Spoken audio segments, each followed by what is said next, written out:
याचा काळ बघता साधारण 4थ्या शतकापासून 3ऱ्या शतकाचा शेवटचा भाग 4थं शतक ते 11व्या शतकापर्यंतचं किंवा 12व्या शतकापर्यंतची आपल्याला वस्तू इथे सापडल्या. त्यामुळे 700-800 वर्ष हे बंदर होतं हे असं आपल्याला सांगता येऊ शकतं. ज्या प्रमाणात आपल्याला टॉर्पिडो जार्स किंवा बाकीच्या गोष्टी मिळाल्यात तितक्या प्रमाणात सापडलेलं बहुतेक हे भारतातलं पहिलं उत्खनित स्थळ असावं. सांगता येऊ शकतं की ज्या आंतरराष्ट्रीय व्यापारातून ज्या बोटी येत होत्या त्या इथे ऑफलोड करत असतील माल आणि इथून छोट्या बोटीमध्ये तो अपलोड होत असेल आणि इथून पुढे जात असेल. मग ट्रान्झिट बंदर आपल्याला सांगता येईल. आणि याचा उत्तम पुरावा म्हणजे काय तर समोरच्याच तीरावर तुम्हाला आजचं आंतरराष्ट्रीय बंदर सापडतं. त्यामुळे 1500 वर्षापूर्वीचं आंतरराष्ट्रीय बंदर आणि समोरच तुम्हाला आधुनिक आंतरराष्ट्रीय बंदर हे तुम्हाला अतिशय दिसेल. त्यामुळे तो वारसा असतो, कंटिन्युटी तुमच्या लक्षात येत नाही पण ही तुमची कंटिन्युटी आपोआप चालू असते.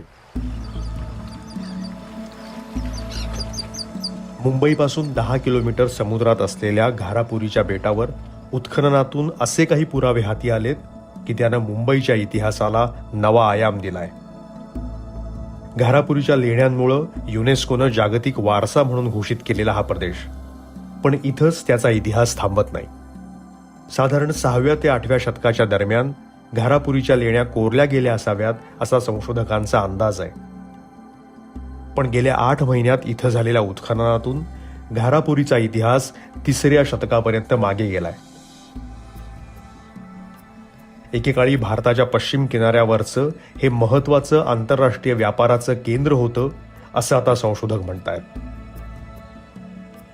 काही वर्षांपूर्वी त्याचा असा समज होता की चालुक्यांनी जे बदामीचे चालुक्य राजे होते त्यांच्याकडे त्याचं कोरण्याचं जे श्रेय ते त्यांना जात होतं. किंवा कृष्णराज कलचुरी म्हणून एक राजा होता जो मुख्यतः मध्य प्रदेशातला राजा होता. त्याची बरीच नाणी संशोधकांना ह्या बेटावर सापडली. त्यामुळे ते कलचुरी काळातलं असावं असा संशोधकांचा कयास होता. तर नक्की ही कुठल्या काळात खोदली गेली. बरं, दुसरं असं की हे एक बेट आहे. कितीही ते मुख्य भूभागाच्या जवळ असलं तरी ते एक बेट आहे. तर त्या बेटावर का अचानक लेणी आली हा एक मुख्य प्रश्न आहे. तर ह्याला काहीतरी एक वारसा आधीचा असला पाहिजे, काहीतरी वस्ती तिथे असली पाहिजे जेणेकरून त्याला जे लेणी बांधण्याला काहीतरी संदर्भ मिळाला असेल असा एक अंदाज आहे. 2025 सालच्या नोव्हेंबर महिन्यापासून आर्किओलॉजिकल सर्व्हे ऑफ इंडिया आणि पुण्याचं डेक्कन कॉलेज यांनी मिळून घारापुरीच्या बेटावरच्या मोरा बंदर या भागात उत्खनन सुरू केलं. अंदाज होताच, पण जसं जसं काम पुढे गेलं तसं तसं या जमिनीत अनेक शतकं खाली गाडल्या गेलेल्या एक एक वस्तू वर येऊ लागल्या. जिथं मी आता उभा आहे तो एक ट्रेंच आहे, म्हणजे खड्डा. जे उत्खनन करतात त्याचे ट्रेंचेस करत जातात, त्याची एक पद्धत असते शास्त्रीय. आणि असे जवळपास 19 ट्रेंचेस जे इथं उत्खनन सुरू झालं या बेटावर तेव्हापासून केले गेले आणि त्यात हे सगळं सापडलं. आता जे माझ्या हातामध्ये आहेत ते आहेत भांड्यांचे, टेराकोटाचे अवशेष आहेत काही. आणि सगळ्यात एक महत्त्वाची गोष्ट सापडली ती म्हणजे बघितलं, हा एक पूर्ण मोठा गाडगा आहे, मोठं भांडं आहे. आणि हे भांडं पण टेराकोटाचं, मातीचं आहे. त्याच्यामध्ये काय धान्य साठवलं जात असेल, अन्य काही गोष्टी इथे साठवल्या जात असतील त्या काळातल्या. आणि याच्या पण रचनेवरून त्याचा काळ 5व्या शतक किंवा त्याच्यापेक्षा मागे एवढा तो बांधला जातो. ह्याचे सगळे तुकडे तुकडे झालेले होते आणि हे तुकडे पूर्णपणे जोडून आता त्याचं जो एक महत्त्वाचा भाग, जेवढे तुकडे अस्तित्वात आहेत तो सगळा पूर्ण तयार केला गेला आहे. आपल्याला अंदाज लावता येतो.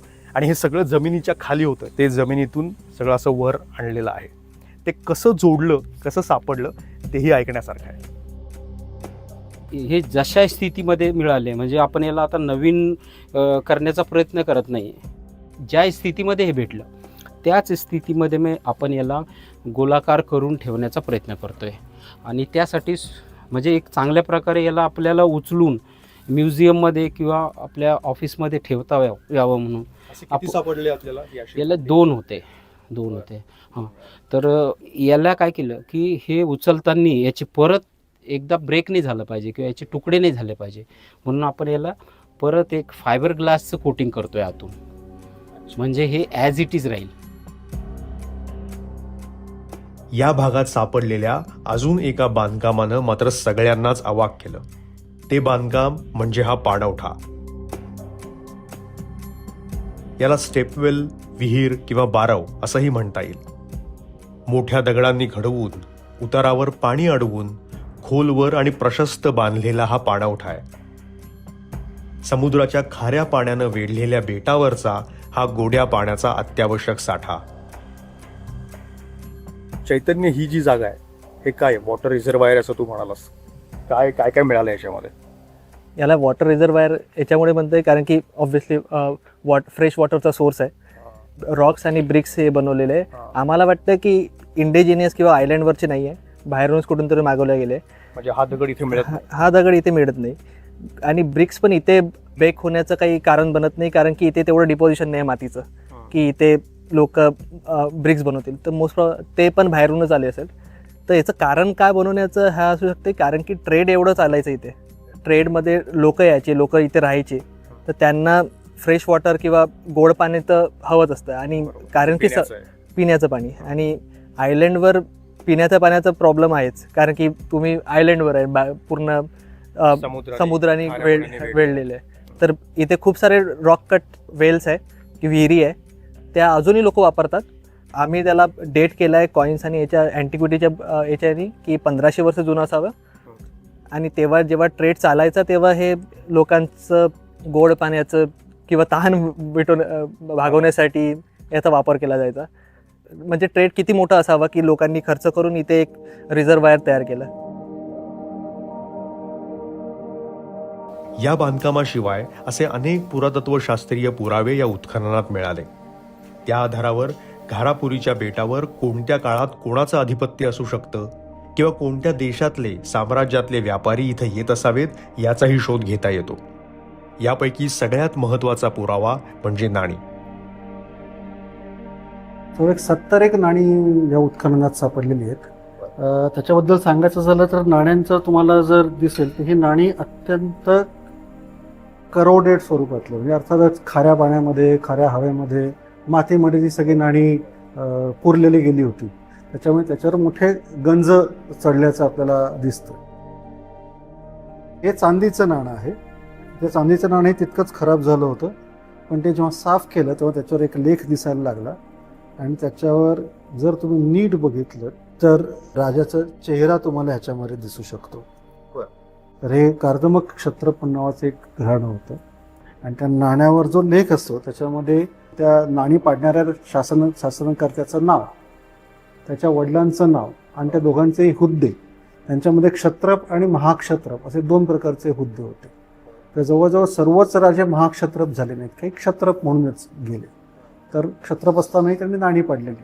तर मग माझे वडील क्षत्रप होते की महाक्षत्रप होते, आणि मी क्षत्रप आहे का महाक्षत्रप आहे, ह्या दोन्ही गोष्टी इथे व्यवस्थित लिहिलेल्या असतात. आणि त्याच्यावरून आपल्याला त्यांची पूर्णपणे राजकीय इतिहास, त्यांची राजकीय वंशावळ जी आहे ते आपल्याला बांधणं शक्य झालेलं आहे. तर हे नाणं जे आहे हे साधारण हे जे आहे ते रुद्रसेन दुसरा वगैरे या राजाचं नाणं असावं. ते साधारण 3ऱ्या किंवा अर्ली 4थ्या शतकातले हे राजे होते.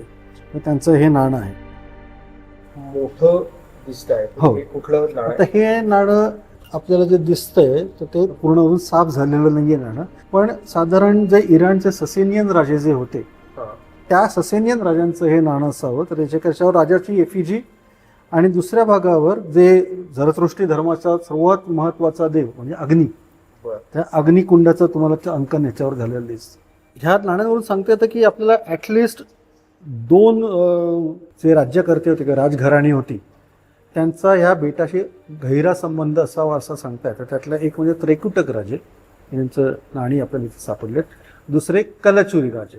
त्या कलचुरी राजे हे मूळचे मध्य प्रदेशमधले राजे. मध्य प्रदेशमधल्या महिष्मतीचे ते राजे. त्यातला एक कृष्णराज नावाचा एक मोठा राजा होऊन गेला. त्या कृष्णराजाची बरीचशी तांब्याची नाणी आपल्याला इथे सापडलेली आहे.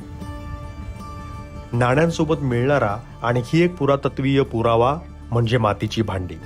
अनेक देशातून इथं आलेली भांडी घारापुरी बेटावर सापडली आहेत. ही लाल मातीची भांडी असतात, काळी राखाडी भांडी असतात, ते तर मिळालंच आम्हाला. पण आता आम्ही जेव्हा म्हणतो की एलिफंटा हे आंतरराष्ट्रीय व्यापारातलं एक केंद्र होतं, तर त्याचा पुरावा काय, तर ते परत आपल्याला मातीच्या भांड्यातून सांगता होतं. उदाहरणार्थ जी पश्चिम आशियामधून भांडी यायची किंवा आखाती प्रदेशातून भांडी आली किंवा इराणमधून भांडी आलेली आहे, ती भांडी याच्यातून आपल्याला दिसतं की आपले इराणशी म्हणा किंवा आखाती देशांशी चांगले व्यापारी संबंध होते. उदाहरणार्थ आता हा एक भांड्याचा तुकडा आपल्याला जो दिसतो हा ॲक्च्युली एका भांड्याचा बूड आहे. पण ते बूड म्हणजे आपण जे गोल बुडाची भांडी म्हणतो तशा प्रकारचं नसून ह्याला एक प्रकारचा ह्याला काय म्हणतो पायाला खूर आहे ह्याला. तो हा जो खूर आहे ह्याच्यावरून आपल्याला सांगता येऊ शकतं की हे भांडं आखाती प्रदेशातलं तर आहेच, पण नक्की कुठून आलेलं असेल हे आपल्याला सांगतं. किंवा हे दुसरं भांडं जर आपण बघितलं, हे यालाही अशाच प्रकारचा एक खूर आहे, पाय आहे त्याला. पण हा जो खूर आहे हा थोडासा असा मोठा आणि छोटा असा दिसतो आपल्याला, वेरेज हा जो खूर आहे तो आपल्याला असा स्लेंडर आणि उंच दिसतो. त्यामुळे आपल्याला असं सांगता येऊ शकतं की जरी आखाती प्रदेशातून आले असतील तरी आखाती प्रदेशातल्या वेगवेगळ्या भागातून ही भांडी आलेली आहे.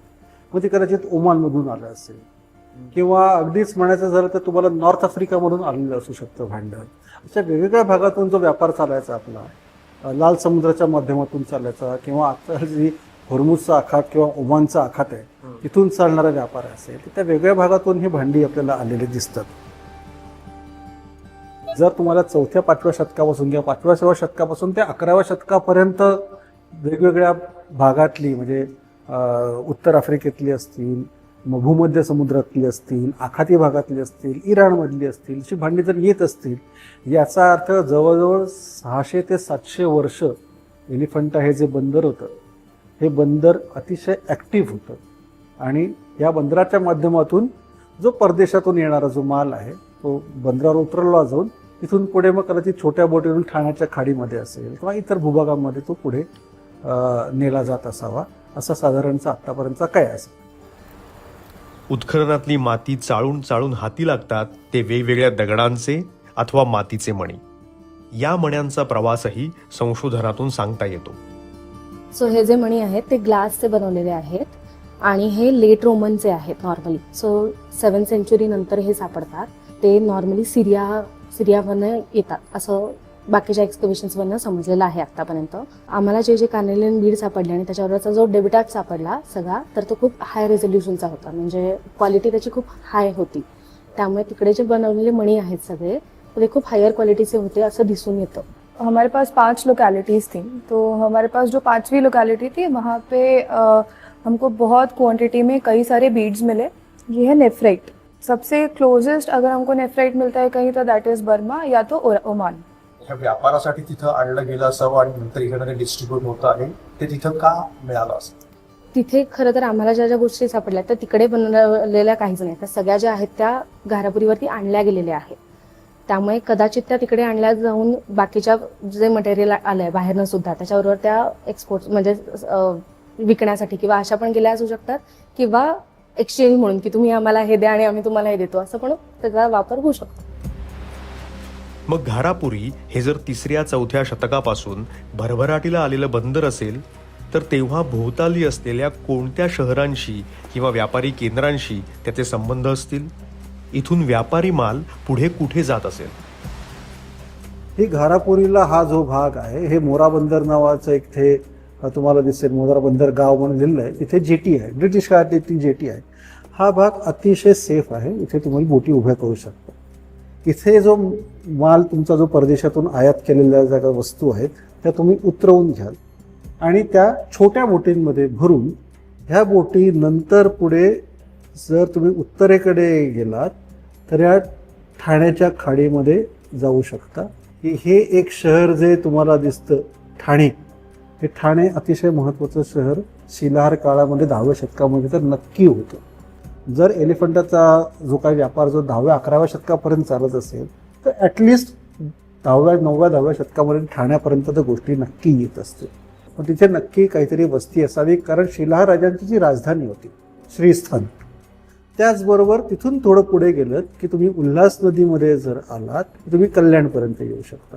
हा दुर्गाडी किल्ला इथे दिसतो तुम्हाला, इथे कल्याणला येऊ शकता. हे एक केंद्र आहे. हे जर तुम्ही छोट्या बोटींचा विचार केलात तर. त्याचबरोबर तुम्हाला खाली जर तुम्ही गेलात एलिफंटावरून तर इथे उरण आहे. त्याच्या खाली जर तुम्ही गेलात तर अलिबाग आणि अलिबागच्या खाली इथे रेवदंडा, इथे तुम्हाला चौल दिसेल. हे चौलला डेक्कन कॉलेजने उत्खनन केलं होतं. इथेही अगदी इसवी सनाच्या पहिल्या दुसऱ्या शतकापासून ते अगदी 16व्या शतकापर्यंतचे पुरावे तिथे सापडले. तिथे 9व्या 10व्या 11व्या शतकातलेही पुरावे सापडलेले आहेत. मुंबईच्या भवतालाचा हा इतिहास या उत्खननामुळं अजून मागे गेलाय. पण हा शोध इथंच थांबणार नाही हे नक्की. अजूनही अनेक पुरातत्वीय रहस्य घारापुरीच्या बेटावर आहेत आणि ती भविष्यात नव्या उत्खननातून बाहेर येतील. मयुरेश कोण्णूर, BBC मराठी, मुंबई.